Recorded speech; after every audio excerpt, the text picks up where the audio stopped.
Into the Spider-Verse is one of my favourite movies of all time. Top 2 for sure, may even be number 1. So the hype for Spider-Man Across the Spider-Verse has been fucking unreal. At least for me. So this film has been stuck in pushbacks after pushbacks and people were worried, me included. This is rarely a good sign, but if that's what they had to do to get this made, I'm glad they did because this film fucks. Now of course, this is going to be a spoiler conversation, so if you haven't seen Across the Spider-Verse, I suggest you leave, or if you don't care, stick around. So I rewatched Into the Spider-Verse the day before seeing Across the Spider-Verse, and just something about that film speaks to me, and I was praying this film could come close to it. I didn't put the expectations of it needing to be better on its shoulders, I just needed it to come close. So I finally sat down for it yesterday, and I think it did. The film starts off with this recap of the first movie, and instead of just showing earlier footage, they opt in for blending that animation with its own unique sequence of new animation, and it is just gorgeous. Plus they pair it with this new narration and recap from Gwen Stacy herself.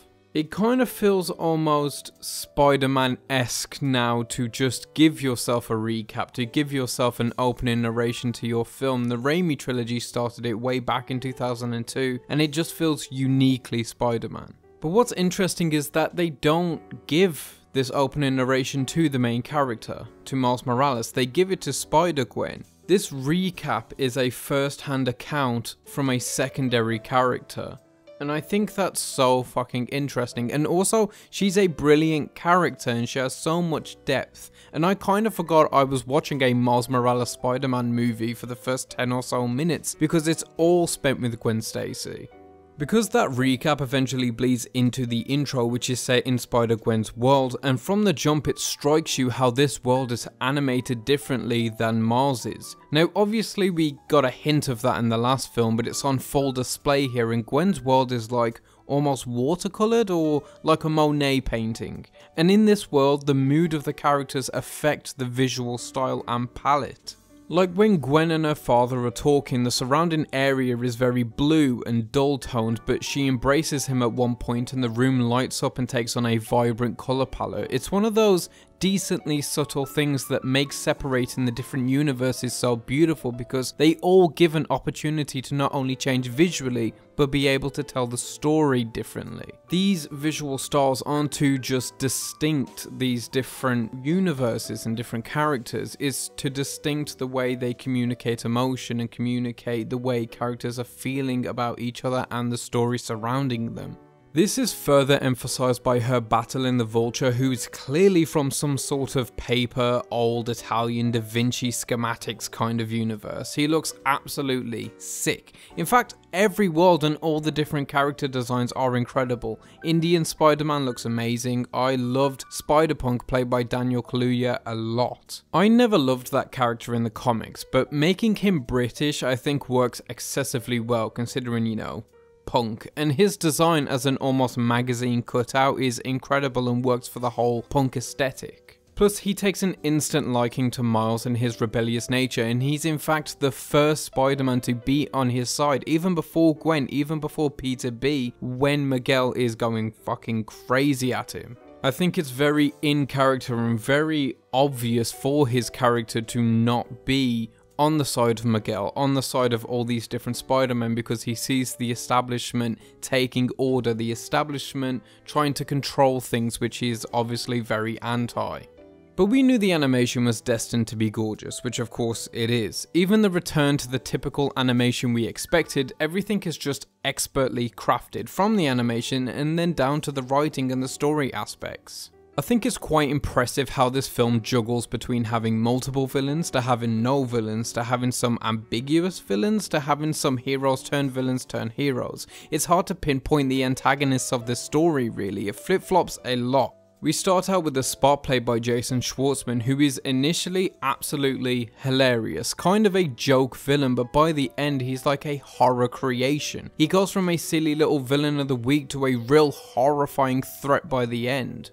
Then we also have Miguel, or Spider-Man 2099, who is a good guy but also like not at all. He's pretty psychotic and he toes the line between doing what's right and going too far. His motivations can be understood, but his methods and responses are so visceral and dangerous it's hard to empathize, which is incredibly well done, and the writing doesn't stop with the antagonistic forces. The parental and all other relationships are expanded upon and developed in a, well, intricate spider's web. They switch up the dynamics slightly as Miles has become closer to an adult, a man, so his responsibilities are growing but so are his mentalities, his relationships. He's finding his feet as an independent Spider-Man. He's been yearning for friends who get him, for his past friends, but once he got them back, he realized he doesn't need them. He manages to avoid nigh every Spider-Man currently available with relative ease. He bests Miguel in their first 1v1 matchup, and being honest, Miles is very much out of his depth, so it resonates with him that he's much more powerful than he believes he is. And any comic book reader will be able to tell you that Spider-Man 2099 ain't just your average Spider-Man. He's a true, roided out Spidey.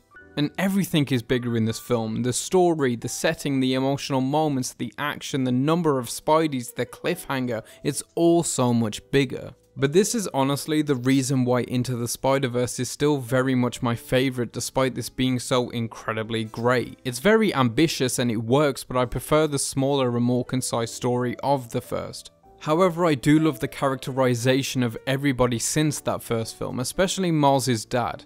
They do keep the same comic book feel into this film too, adding in these small bits of added context which real comics do to say check out a certain comic for context on something.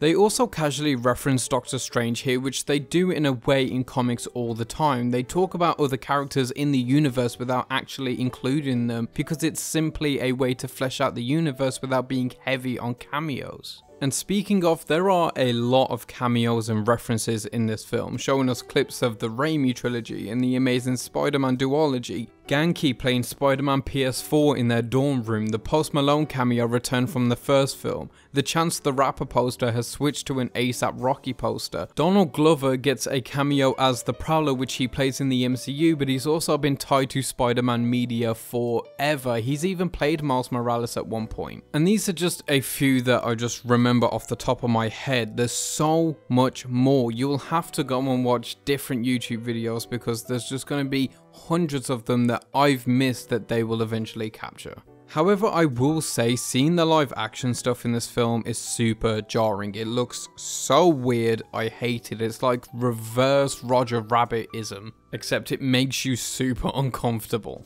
But the best thing this film does is excite me for a next installment. Having to wait till next year for the next installment is gonna absolutely kill me. I cannot wait for this to drop on Blu-ray so I can see it again. It's currently my second favourite film of the year so far and I absolutely adore it. I'll more than likely do a much bigger video on the trilogy as a whole once Beyond the Spider-Verse drops, so for now, I'm going to leave it at this.